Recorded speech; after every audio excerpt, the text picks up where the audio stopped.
Sir HRTC अपनी स्थापना के 50 वर्ष पूरे करने जा रहा है। किस तरह की गतिविधियां रहने वाली हैं हिमाचल प्रदेश में? जी देखिए, एक बहुत ही शानदार और स्वर्णिम सफ़र रहा है हिमाचल पथ परिवहन निगम का HRTC। और 50 साल का सफ़र HRTC ने किया है और सिर्फ सरकार को नहीं अपितु हिमाचल के लोगों को भी इस पे जो है गर्व होना चाहिए। ये गौरव का विषय है कि ये HRTC ही है जो कि हिमाचल प्रदेश के लोगों को उनके गंतव्य स्थलों पे छोड़ती है। दूर दराज, दुर्गम और कबायली इलाकों तक HRTC की रीच है। और HRTC को सिर्फ यही नहीं है कि वो हिमाचल वासियों को अपने घरों तक पहुंचाती है, लेकिन एक सुरक्षित सफ़र, एक अपनत्व का सफ़र जो है इस बस में बैठ के लोगों को होता है। तो इसलिए 50वां साल हमारे लिए बड़ा महत्वपूर्ण है। पहले हम 2 तारीख को इसका आयोजन कर रहे थे, इसके 50वें सालगिरह का, लेकिन अब हम 12 तारीख को इसमें थोड़ा सा आंशिक फेरबदल किया गया है। और हमारे पास 3000 से अधिक बसों का फ्लीट है। और हिमाचल प्रदेश में क्योंकि ना तो एयर ट्रैवल है बहुत बड़े पैमाने पे, ना ही रेल ट्रैवल है, इसलिए सबसे महत्वपूर्ण हो जाता है HRTC का सफ़र। और HRTC को सिर्फ आप व्यापारिक दृष्टिकोण के नज़रिए से नहीं देख सकते। HRTC को सामाजिक सरोकार के नज़रिए से देखना पड़ता है। और ठीक है, HRTC की जहाँ पे प्रशंसा होती है, हम तो यही कहेंगे कि हिमाचल के लोगों को कि HRTC की आप इस बात के लिए प्रशंसा करें कि वो उन्होंने आपके साथ निभाई है और इतना लंबा सफ़र निभाया है। लेकिन फिर भी चंद आलोचक हैं जो अपनी बात कर देते हैं। कभी कोई बस ख़राब हो जाती है, उस पर अपनी टिप्पणियाँ लिख देते हैं। लेकिन जब इतना बड़ा फ्लीट हम चलाते हैं और उसके संचालन में कई तरह की दिक्कतें हैं, हम प्रतिस्पर्धा के दौर से भी गुजरते हैं। और रात्रि का राजा तो HRTC ही है। अगर आप यहाँ से कहीं भी जाएं, यहाँ से दिल्ली जाएं, किधर जाएं, आप देखें सारी रात हमारी बसें भागती हैं। लेकिन इसके बावजूद हमारी अपनी दिक्कतें हैं। और लेकिन हम कोशिश करते हैं कि हमारे जो कर्मचारी हैं हम उनको समय पे तनख्वाह दें, समय पे पेंशन दें। और पिछले 7-8 महीने में 8 महीने हो चुके होंगे, लगातार हमने कोशिश की है कि ना तो पेंशन टूटने पाए, ना सैलरी टूटने पाए। और कर्मचारियों को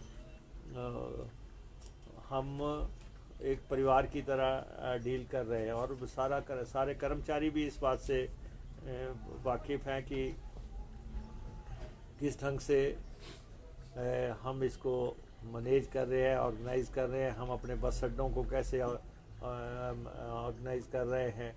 आपने देखा होगा पिछले कुछ दिनों से लगातार हिमाचल प्रदेश के सब बस अड्डों को सजाया गया है, संवारा गया है और लाइटें उन पे लगी हुई हैं। ये एक पहचान है ऑर्गेनाइजेशन की।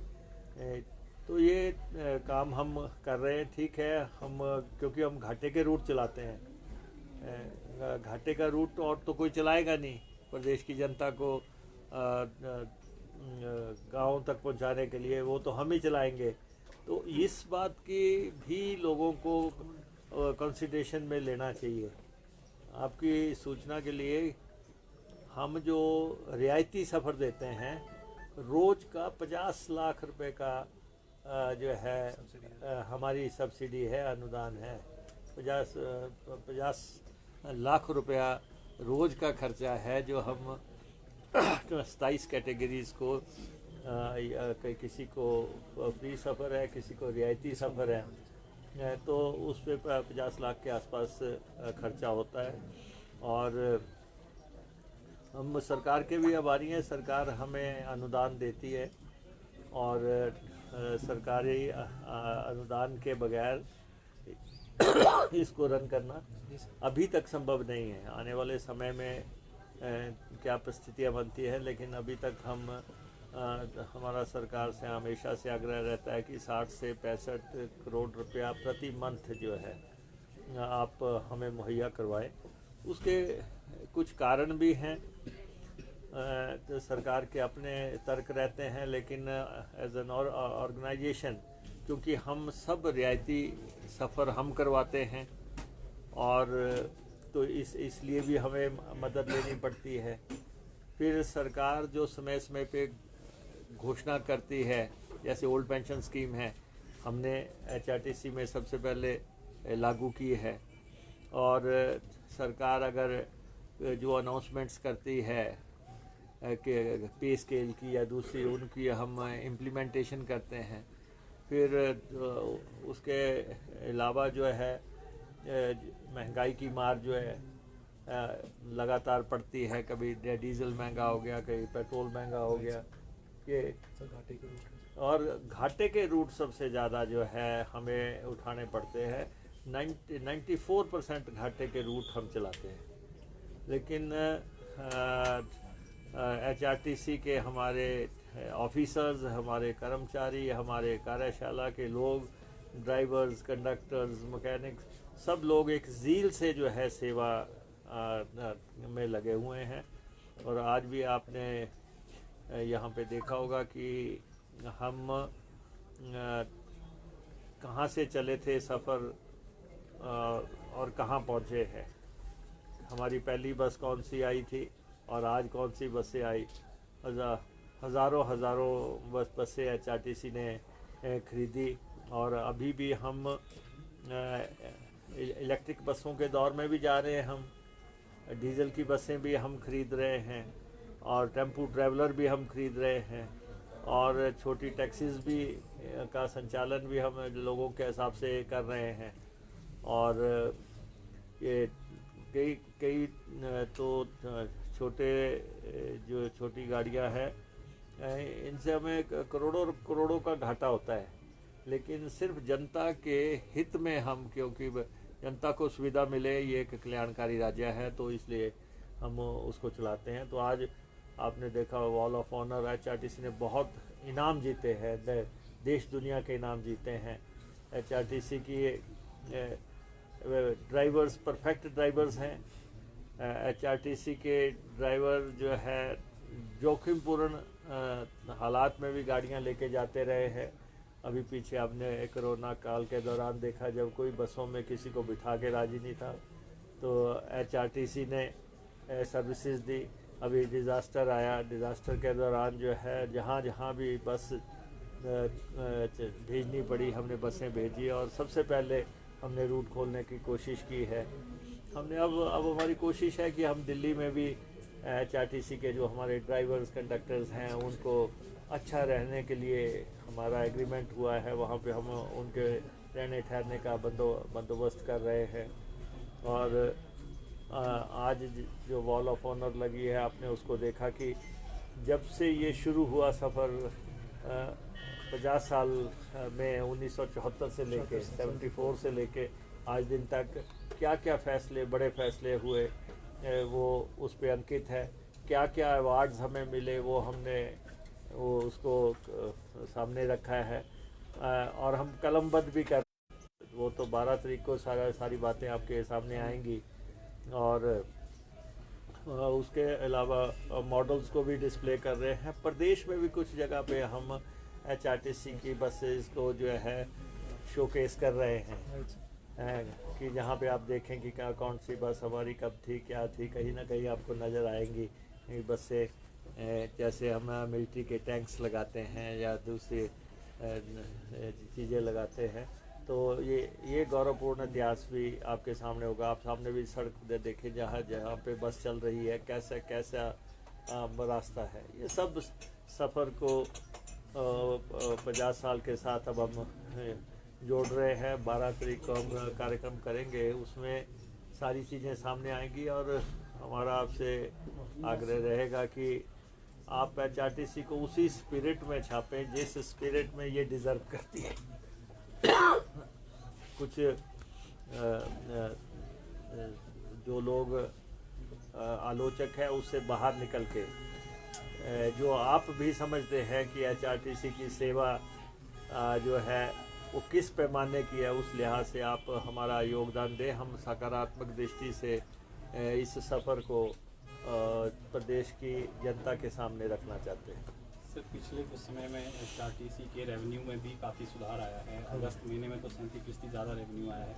क्या कुछ कदम और भी उठाए जा रहे हैं ताकि थोड़ा बूस्टअप किया जाए बोर्ड निगम? नहीं, देखिए ऐसा है कि हमारे MD रोहन जी, हमारे सेक्रेटरी, प्रिंसिपल सेक्रेटरी, ये लोगों ने मिल के HRTC को एक वाइब्रेंट ऑर्गेनाइजेशन और इनोवेटिव आइडियाज़ के साथ प्रेजेंट करने की कोशिश की है। हम आज कैशलेस सुविधा की तरफ पहुँचे हैं। वो आपने देखा कि किस ढंग से हम मंदिरों के साथ बसेस को जोड़ने की कोशिश कर रहे हैं, हम हवाई अड्डों के साथ जोड़ने की कोशिश कर रहे हैं, हम रेल लाइनों के साथ जोड़ने की कोशिश कर रहे हैं और हम पर किलोमीटर औसत बढ़ाने की कोशिश कर रहे हैं। तो लेकिन फिर भी मैं ये कहूँगा कि HRTC को नफ़े नुकसान से, दूसरी ऑर्गेनाइजेशन में अगर घाटा होता था डिफरेंट बात है, लेकिन HRTC को हम सिर्फ घाटे के नज़रिए से नहीं देख सकते, क्योंकि 70 लाख लोगों के ये एक लाइफलाइन है जो कि लोगों को लेकर रोज़ 3-4 लाख लोग जो है इसमें ट्रैवल कर रहे हैं। और हम जो है दुर्गम इलाकों में जा रहे हैं, तो इसलिए सिर्फ इसको इसी बात से जोड़ना का जो लोग कहते हैं कि HRTC घाटे में है, तो उनको ये भी तो देखें कि हम सबको जो है घर तक पहुंचाने के लिए वचनबद्धता से काम कर रहे हैं और ये मालूम होते हुए भी कि घाटा हो रहा है, फिर भी हम उनको मझधार में नहीं छोड़ रहे हैं। तो इसलिए हम कदम उठा रहे हैं, अब सुधारवादी कदम उठा रहे हैं। कैसे हम अपनी वर्कशॉप्स को सुधारें, कैसे हम खरीद की प्रणाली को जो है सही करें, किस ढंग से हम एवरेज औसत जो है वो करें। अभी हम लगभग 125 करोड़ रुपए के आसपास की राशि जो है अपनी कार्यशाला, अपने जो है दूसरे स्थानों पे, इलेक्ट्रिक चार्जिंग स्टेशंस पे, इन सब चीज़ों पे लगा रहे हैं। एक बहुत बड़ी राशि जो है, हम अच्छी वर्कशॉप होंगी। अभी हमारा कुछ अड्डे आप देख रहे हैं बन के तैयार हो गया है, ढली का बस अड्डा बन के हमारा तैयार हो गया, ऐसे बहुत बस अड्डे हैं, ठियोग का बस अड्डा बन के तैयार हो गया है। तो हम कोशिश कर रहे हैं कि हमारी बसें रात्रि के समय जो है अपने बस अड्डों में प्रवेश करें और वहाँ पे रखी जा सके, आइसोलेशन में ना रहें। तो सारी कोशिशें हैं, लेकिन फिर भी जो आपका सवाल है कि ये घाटा का जो आप मसला है, घाटे तो का मुख्य कारण ही 3 मुख्य कारण है। एक कारण है रियायती सफ़र है, वो 50 लाख रोज़ाना का है, और दूसरा घाटे के रूट हैं, और तीसरा कारण जो है कि हमारी सैलरीज और हमारी पेंशन्स और हमारे भत्ते सब कुछ जो है सरकार के साथ जुड़े हुए हैं। हम प्राइवेट ट्रांसपोर्टर्स के साथ उसमें compete नहीं कर रहे हैं, तो हम जो है एक्चुअल बनता है उनका। तो इसलिए इसकी स्पिरिट यही है कि हम लोगों को उनके घर आंगन तक पहुंचा रहे हैं। तो सर कुछ घाटे के रूट्स बेरोजगार युवाओं को देने की लेकर भी कोई चर्चा ऐसी चल नहीं, देखिए ऐसा तो हो नहीं सकता कि बेरोजगार युवाओं को हम घाटे में धकेल दें, ऐसा नहीं है।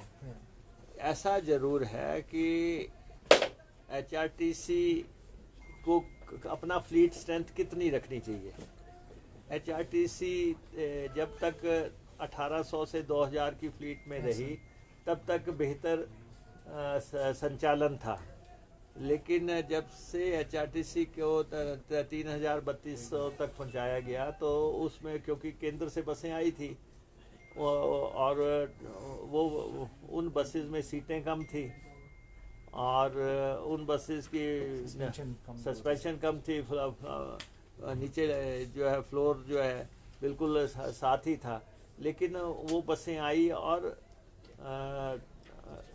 हालात ये था कि कोई भी डिपो इन बसों को लेने को तैयार नहीं था। अभी भी ये है कि क्योंकि पहाड़ी इलाकों में तो उनको चलाना ही मुश्किल था और जो है कुछ एरियाज में उनको चलाया, नालागढ़ में चलाया, ऊना में चलाया, ऐसे स्थानों पे चलाया जिन डिपो में हम जोर ज़बरदस्ती कर सकते थे, वो वहाँ पे भेजी गई बसें।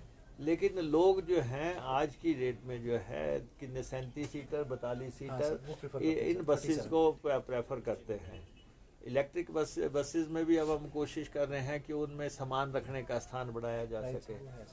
वो बसेस हम हिमाचल के नज़रिए से हम स्पेशल बसेस डिज़ाइन करवा रहे हैं जिसको आने में साल सवा साल का समय लग सकता है। और इलेक्ट्रिक बसेस की हमारी पहली खेप में 327 बसेस हमारी फर्स्ट खेप में आनी है, उसके टेंडर्स वगैरह हो गए हैं। वॉल्वो का हम सारा फ्लीट रिप्लेस कर रहे हैं, 24 की 24 बसें हमने ऑर्डर कर दिया, बदल रहे हैं हम, उसका पैसा इनके पास है। फिर हम छोटे जो रूट्स हैं जहाँ पे बड़ी बसें जा रही हैं उनकी जगह उनको हम टेम्पो ट्रैवलर से रिप्लेस कर रहे हैं। अभी 100 टेम्पो ट्रैवलर भी हम ले रहे हैं और भी हम टेम्पो ट्रैवलर लेने की सोच रहे हैं ट्राइबल इलाके के लिए, बहुत डिमांड है। तो डीलक्स बसें, सेमी डीलक्स बसें, वो बसें किस ढंग से हमने अपने फ्लीट में वो करना है। और आप आज भी देखो हमारी बस का मिनिमम किराया 5 रुपये है। 5 रुपया तो कोई भी नहीं लेता होगा, लेकिन 5 रुपये पे बस चल रही है। तो आप अंदाज़ा लगा सकते हैं कि हम शुद्ध तौर पे जनता की सेवा के लिए ये सर्विस चला रही है सरकार भी, और जो HRTC का जो कॉरपोरेशन भी है, और बहुत अच्छा सफ़र तय किया है। बड़ा कर्मचारियों ने, अधिकारियों ने और हमारे लोगों ने बहुत अच्छा जो काम किया। मैं उनको अग्रिम बधाई देना चाहता हूँ 50 साल पूरे होने पे।